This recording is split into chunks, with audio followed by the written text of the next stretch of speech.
Simpsons Game of the Year Awards, the top 10 best games of 2011. Homicide men are the right hand of God. The people demand swift and merciless justice. Do you think you might be ready for that? Number 10, LA Noire. Now, LA Noire was one of the more unique experiences in 2011. Basically, this game tried to do something no one else had done.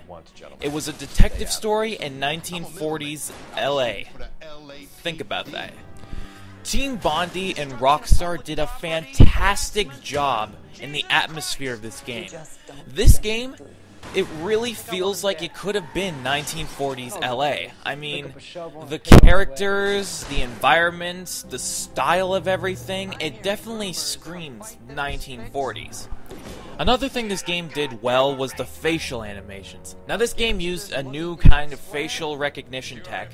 I don't remember the name of that tech per se, but it's this new tech where the actors would sit in a blank room surrounded by 32 different cameras, and while they were recording their lines, the cameras would record their faces from all these different angles, and it just looks so realistic. I mean, you look at the expressions these characters are giving, and you're like, wow, they can do this in a video game? Well, yeah, they can. So it just goes to show that the video game industry is definitely expanding in terms of technology. Now, with these new realistic facial animations comes another point in the gameplay of LA Noire: the interrogation gameplay. Basically, at a point in every crime investigation, you will get to a point where you're interrogating someone, where you're trying to figure out who did the crime.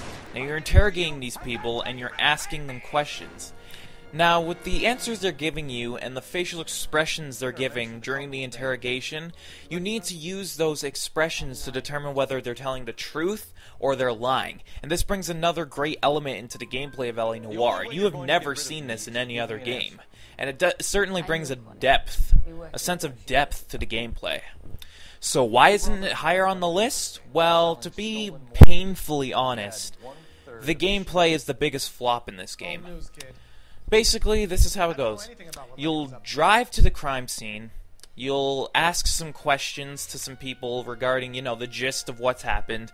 You'll search for clues. Once you get your clues, it'll lead you to somewhere else. You'll go there, you'll interrogate a suspect, and then eventually you'll go around the city interrogating different people until you eventually arrest someone. That's pretty much the whole game there. Now, every now and then you'll get into a gunfight or you'll chase someone resisting arrest, but it pretty much comes down to that rinse and repeat cycle. You find clues, you interrogate people, and then you arrest someone. And that's pretty much all you do throughout the entire game. And it's that repetitive nature that kind of drags LA Noire down a bit. Don't get me wrong, the characters and the environment and the atmosphere are spot on. It feels like if 1940s LA, and these characters are so interesting. But with the repetitive nature of the gameplay, you'll probably find yourself grinding your way through this game just to get more of the story. So LA Noire, a great effort by Team Bondi. It's a shame that they had to close down, but now that Rockstar has the license to the LA Noire franchise, I can't wait to see what's next. Up next, a familiar face returns to the realm of 3D, but brings a classic twist along with him. Stay tuned.